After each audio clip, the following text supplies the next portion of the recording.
कोकणात घर बंगलो बांधण्याचं स्वप्न बघताय तर आजच वैभववाडीतील आकांक्षा वास्तू कन्स्ट्रक्शनच्या कार्यालयाला भेट द्या. निसर्ग संपन्न वैभववाडी आकांक्षा वास्तू कन्स्ट्रक्शन अँड डेव्हलपर्स घेऊन आले 108 प्लॉटचा भव्य वास्तू प्रकल्प. आपला सातबारा, आपलं घर, समर्थ नगर. वैभववाडी कोंडा मार्गावर 26 एकर प्रशस्त जागेत वैभववाडीत साकारणारा पहिला निवासी वास्तू प्रकल्प. अनेक सोयी सुविधांसह परिपूर्ण असलेला एकमेव वास्तू प्रकल्प.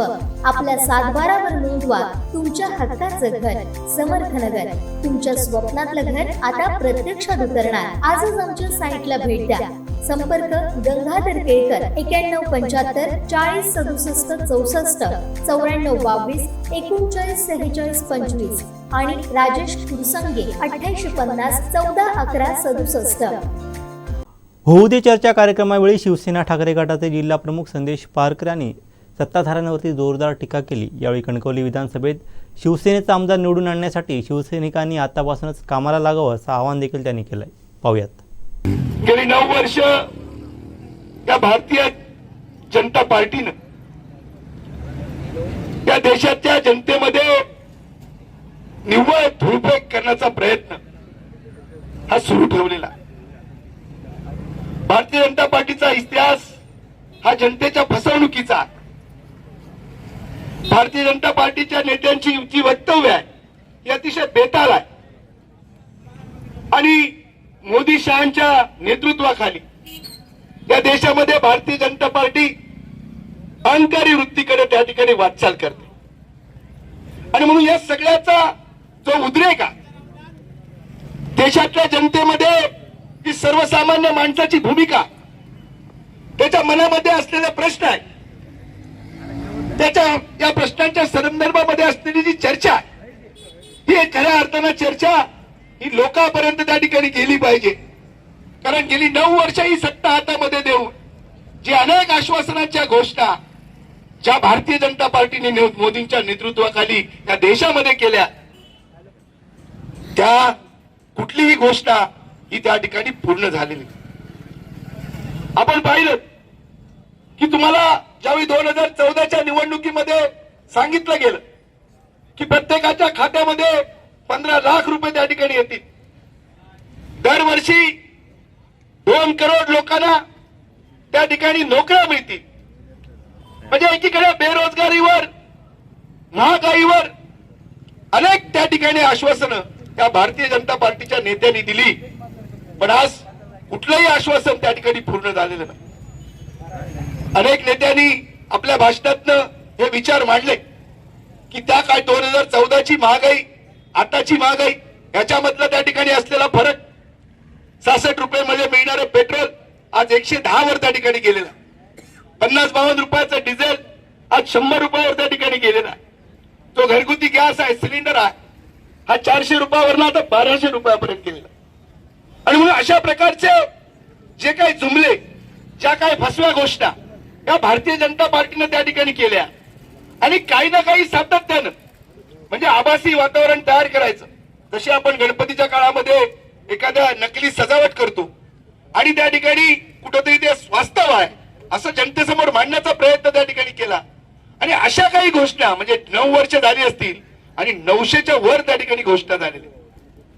आणि म्हणून आज हा जो काय सगळा उद्रेक आहे, आपल्याला माहिती आहे की या महाराष्ट्रातलं जे सरकार आहे हे सरकार सातत्यानं इथल्या जनतेवर लाठी हल्ला करत असते.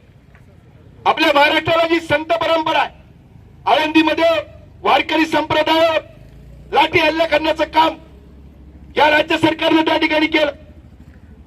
जे नाणार बारसूच्या प्रकल्पाच्या विरोधामध्ये जे शेतकरी त्या ठिकाणी आवाज उठवत होते त्या शेतकऱ्यांवर सुद्धा लाठीचार्ज करण्याचं काम केलं. आणि काल मराठा समाज त्या ठिकाणी आंदोलन करत होता, त्या आंदोलकांवर त्या ठिकाणी लाठीचार्ज करण्याचं काम केलं. आणि म्हणून अशा प्रकारचं सरकार जे त्या ठिकाणी कुठल्याही जनतेला, कुठल्याही वर्गाला, कुठल्याही घटकाला त्या ठिकाणी न्याय देऊ शकत नाही आणि सातत्यानं जनतेवर अन्याय करण्याचं काम त्या ठिकाणी केलं जातं. आज मराठा समाजाला आरक्षण मिळालेलं नाही, आज धनगर समाजाला आरक्षण मिळालेलं नाही, आज मुस्लिम समाजाला आरक्षण मिळालं नाही. आणि म्हणून अशा प्रकारचे अनेक प्रश्न हे या देशामध्ये, या राज्यामध्ये आहेत.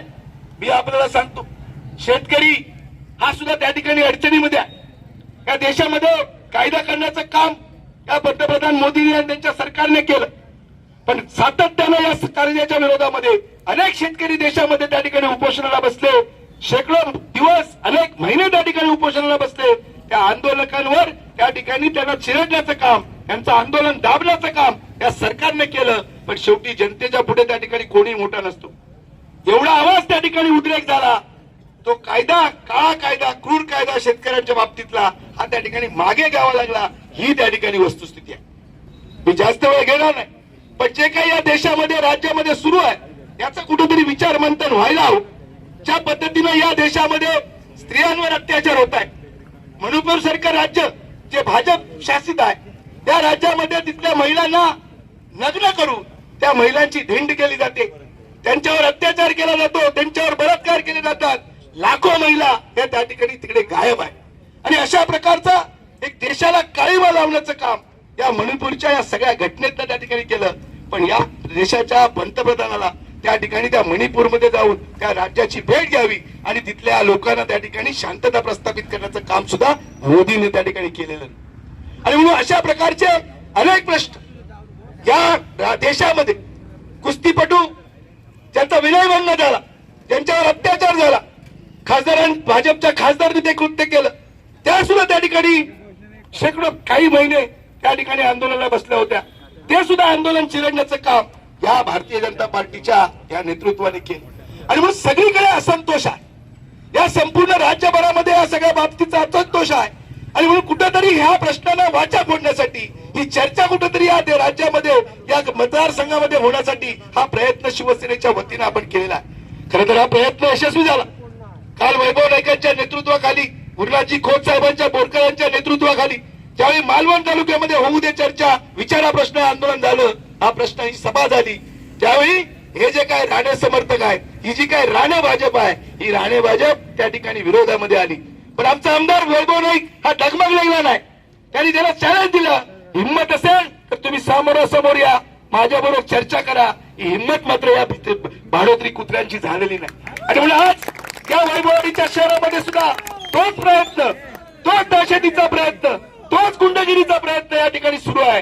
पण मी आपल्याला सांगतो, या जिल्ह्यानं अनेक त्या ठिकाणी अशा प्रकारची अतिक्रमण, आक्रमण थोपून टाकलेली आहे.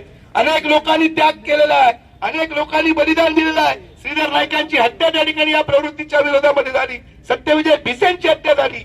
त्यागातनं, योगदानातनं, बलिदानातनं ही शिवसेना उभी राहिलेली आहे. आणि म्हणून मी आपल्याला सांगतो, माझ्या शिवसैनिकाला आपण आवाहन करू नका. जर तुम्ही शिवसेनेला चॅलेंज केलं तर तुमची जागा तुम्हाला दाखवल्याशिवाय माझा शिवसैनिक स्वस्थ बसणार नाही. आणि मी आपल्याला सांगतो, या संपूर्ण महाराष्ट्रातली, या जिल्ह्यातली आणि व्यासपीठावर बसलेली सगळे शिवसेनेचे नेते हे सर्वसामान्य शिवसैनिकाच्या पाठीमागे खंबीरपणे उभे आहेत. ज्या ठिकाणी अशा प्रकारची अपप्रवृत्ती दिसेल ती प्रवृत्ती ठेचून काढा, काढून टाका आणि या ठिकाणी खऱ्या अर्थानं या सिंधुदुर्गामध्ये, या महाराष्ट्रामध्ये लोकशाहीचं राज्य निर्माण करा. गेल्या 9 वर्षामध्ये आपण अनेक त्या ठिकाणी आश्वासनं दिली. आमदार म्हणून 2 टर्म आपण या भागाचं नेतृत्व करता, पण या ठिकाणच्या जनतेला आपण काय दिलं हा प्रश्न तुमच्या समोर आहे. आणि म्हणून आज मी आपल्याला सांगू इच्छितो, अजूनही वर्षभराचा काळ आहे. जनतेच्या सेवेसाठी त्या ठिकाणी प्रयत्न करा. नक्की त्या ठिकाणी शिवसेना ही आक्रमकपणे त्या ठिकाणी आपल्या बरोबर आहे. इथल्या प्रश्नाला त्या ठिकाणी विचारल्याशिवाय राहणार नाही.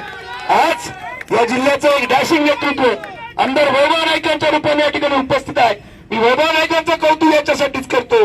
ज्यावेळी हे सगळे राणे समर्थक मदमस्त झाले होते, या जिल्ह्यामध्ये सगळ्या सत्तास्थानावर त्या ठिकाणी होते, त्याच वेळी एक बुलंद आवाज कुणाल मालवणच्या माध्यमातून, शिवसेनेच्या माध्यमातून या जिल्ह्यामध्ये उभा राहिला. आणि जे राणे सांगत होते की माझा पराभव परमेश्वर जरी उभा राहिला तर करू शकत नाही, माझ्या वैभव नाईकांना त्याला त्याची जागा राखून दिली आणि ते महाराष्ट्रातले शाहीर किलर थांबले. ही ताकद ही माझ्या शिवसैनिकामध्ये आहे, ही ताकद माझ्या लढवय्या कार्यकर्त्यामध्ये आहे. आणि जोपर्यंत ही ताकद तुमच्यामध्ये आहे तोपर्यंत शिवसेना डगमगणार नाही. आजची परिस्थिती आपल्याला माहिती आहे. या राज्यामध्ये चांगलं सरकार उद्धवजींच्या नेतृत्वाखाली होतं. उद्धवजींनी त्या 2.5 वर्षामध्ये जे काम या महाराष्ट्रामध्ये केलं, हे काम संपूर्ण जनतेला त्या ठिकाणी मान्य आहे.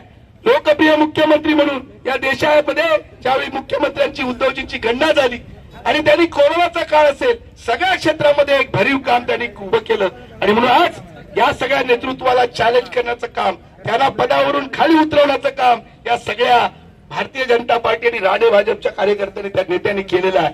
पण योग्य वेळी ज्यावेळी 2024 मध्ये पुन्हा त्या ठिकाणी निवडणुका होतील, या महाराष्ट्रामध्ये शिवसेना महाविकास आघाडीचं सरकार येईल आणि त्याचबरोबर वैभव नाईकांबरोबर या सगळ्या तिन्ही मतदारसंघामध्ये तिन्ही आमदार हे त्या ठिकाणी शिवसेनेचे निवडून येतील आणि मग या राज्यामध्ये कॅबिनेट मंत्री म्हणून वैभव नाईक बसतील आणि या जिल्ह्याच्या विकासाला खऱ्या अर्थानं त्या ठिकाणी सुरुवात होईल. आणि म्हणून मला शिवसैनिकांकडून अपेक्षित आहे की आपण आता जो वर्षभराचा काळ आहे हा काळ त्या ठिकाणी गमवू नका. प्रत्येक दिवस त्या ठिकाणी गावागावामध्ये जाऊन संघटना उभी करा. शिवसेनेचा, उद्धवजींचा, बाळासाहेबांचा विचार हा तळागाळापर्यंत पोहोचवा. प्रत्येक गावागावामध्ये त्या ठिकाणी शिवसेनेची संघटना उभी राहिली पाहिजे. शिवसेनेचं एक मजबूत संघटन आपण उभं करूया आणि ही जी काय अपप्रवृत्ती राजकीय क्षेत्रामध्ये आहे नितेश राणेंच्या माध्यमातून याचा आपण त्या ठिकाणी पराभव करूया आणि या मतदारसंघावर शिवसेनेचा भगवा उद्धवजींच्या नेतृत्वाखाली फडकूया. एवढंच या ठिकाणी सांगतो आणि थांबतो. आमचे दिवसभरातले सर्व अपडेट्स, ताज्या घडामोडी आणि थेट लाईव्ह पाहण्यासाठी सबस्क्राईब करा, लाईक करा कोकणचं नंबर 1 महा चॅनल कोकण 7 लाईव्हचं YouTube चॅनल.